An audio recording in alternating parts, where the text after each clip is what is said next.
안녕하세요. 뉴스 속 날씨 이선아입니다. 우리나라 최대 명절인 추석이 얼마 남지 않았습니다. 오랜만에 고향에 있는 가족들을 만난다는 생각에 벌써부터 설레는 분들 많으시죠? 하지만 명절 연휴가 마냥 즐거운 것만은 아닙니다. 연휴 때라고 특별히 건강에 조심해야 할 것은 없지만 추석이 끼어있는 가을철에 특별히 신경을 써야 하는 점들이 몇 가지 있다고 하는데요. 그래서 오늘은 추석 연휴 건강관리법에 대해서 자세히 알아보겠습니다.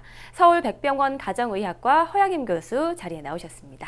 교수님 안녕하세요. 네, 안녕하세요. 네, 날씨가 무척 많이 선선해졌는데요. 네. 이럴 때 무엇보다 환절기 감기를 좀 주의해야 할 것 같은데 예방법에 대해서 좀 알려주시죠.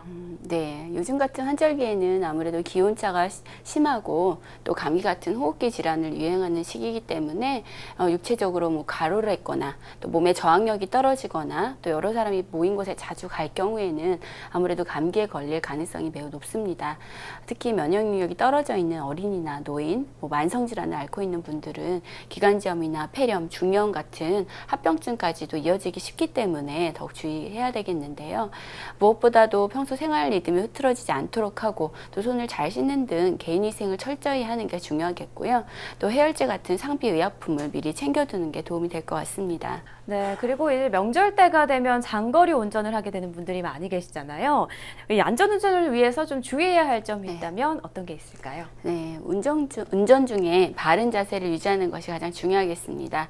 뒤로 너무 기대거나 앞으로 수그린 자세는 전신 근육을 쉽게 긴장시키고 결과적으로 빨리 피로하게 되겠는데요. 또한 평소 요통이 있는 운전자들이라면 운전석을 좀 앞으로 당겨서 무릎이 엉덩이보다 위에 위치하도록 하는 게 좋습니다. 또 장기간 운전을 할 때에는 한두 시간 간격으로 휴식을 취하면서 스트레칭을 해주는 것이 도움이 될 것 같습니다. 일상생활에서 또 무심코 복용하던 약 중에 안전운전을 방해하는 원인이 되는 약들이 있는데요. 그 종류에는 일부 항고혈압제와 신경안정제, 소염진통제, 항경련제, 부실피질 호르몬제제나 감기약, 담배, 멀미약 등이 있습니다. 이 약들은 부작용으로 피로를 유발할 수 있을 뿐만 아니라 졸음을 유발할 수도 있습니다. 또 운전을 하기 전에는 음식을 많이 먹지 않도록 하는 게 중요한데요. 다들 아시겠지만 과식을 할 경우에는 졸음을 유발할 수 있기 때문입니다. 그리고 장거리 운전 시에 생기는 피로의 빠른 회복을 위해서는 당분이 풍부한 그렇지만 양은 많지 않게 음식을 드시는 것이 좋겠습니다. 네. 또 명절에 있어서 가장 힘든 분들이 아마도 주부님들이 아닐까 싶어요. 특히 명절 음식을 준비하면서 뜨거운 기름에 화상을 입거나 또 연기에 눈이 충혈이 되는 경우도 많은데요. 이럴 때는 어떻게 대처하면 좋을까요? 네. 노출된 열의 강도나 노출된 시간, 신체 부위에 따라서 치료를 해야겠는데요. 일반적으로 1도 화상이 생기면 피부에 표피층만 손상이 되기 때문에 약 2일 후부터 증상이 사라지고 자연적으로 치유가 될 수 있겠습니다. 또 물론 흉터도 남지 않겠지요.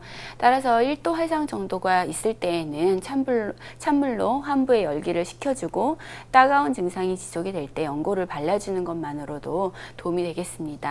또 수포와 물집을 동반하는 또 피부 내피까지 손상이 되는 2도 화상을 입은 경우에는 가급적 물집은 터뜨리지 않고 흐르는 찬물에 열기를 식힌 후에 손상 부위가 이제 해가 생기지 않도록 깨끗한 수건으로 감싸고 병원을 방문하는 것이 도움이 될 것 같습니다. 더 심한 근육이나 피하지방층까지 손상이 된 3도 화상의 경우에는 감염의 위험이 매우 높을 뿐만 아니라 피부가 괴사되고 또 피부 전층에 손상이 될 수 있기 때문에 즉시 병원을 찾아서 치료를 받는 것이 중요합니다. 또 뜨거운 기름이 튀어서 눈에 들어갈 경우 눈에 화상을 입을 수가 있는데요. 이를 방치할 경우에는 각막 콘탁이나 흉터가 남을 수 있기 때문에 식염수나 흐르는 물로 눈을 깨끗이 씻어서 열기를 식히고 반드시 전문의를 찾아서 진료를 받으셔야 되겠습니다. 또 구이나 튀김을 하면서 나오는 연기에 눈이 충혈되어 있을 때에는 눈을 깜빡거려서 땀, 눈물로 이런 자극되는 성분을 씻어낸 후에 눈을 감고 휴식을 취하는 것만으로도 도움이 될 것 같습니다. 네. 또 추석 명절을 앞두고 뭐 성묘나 벌초를 네. 가는 분들이 굉장히 많이 계시잖아요.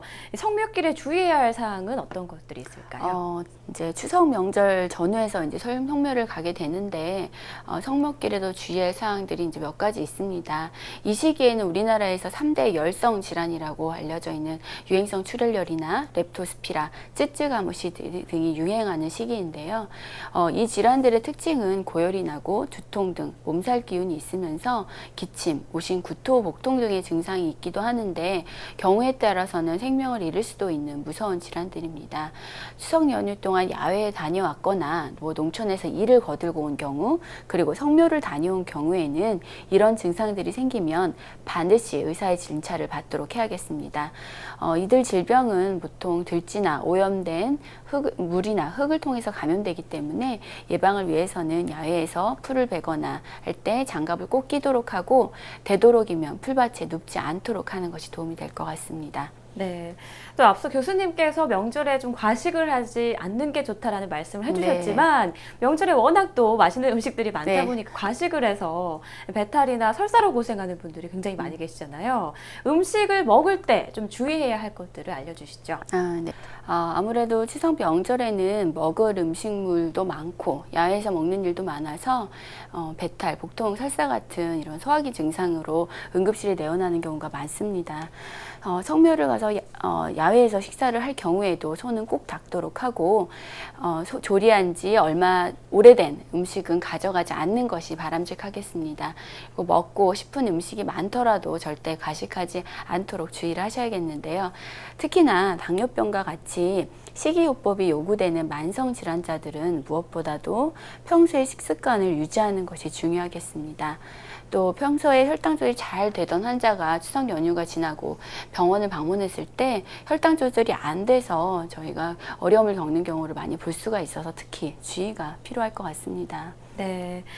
자, 명절 앞두고 즐거운 명절을 보내기 위해서 네. 오늘 교수님의 말씀이 큰 도움이 됐을 것 네. 같습니다. 교수님 오늘 말씀 고맙습니다. 네, 감사합니다. 추석뿐만 아니라 각종 행사가 많은 가을철에는 사소한 실수로 인한 안전사고가 많이 발생합니다. 응급 상황 시 대처 요령을 잘 익혀두는 것이 가장 효과적인 예방책이겠죠. 긴 추석 연휴 안전하고 건강하게 보내시기 바랍니다. 오늘 준비한 소식 여기까지입니다. 시청해주신 여러분 고맙습니다.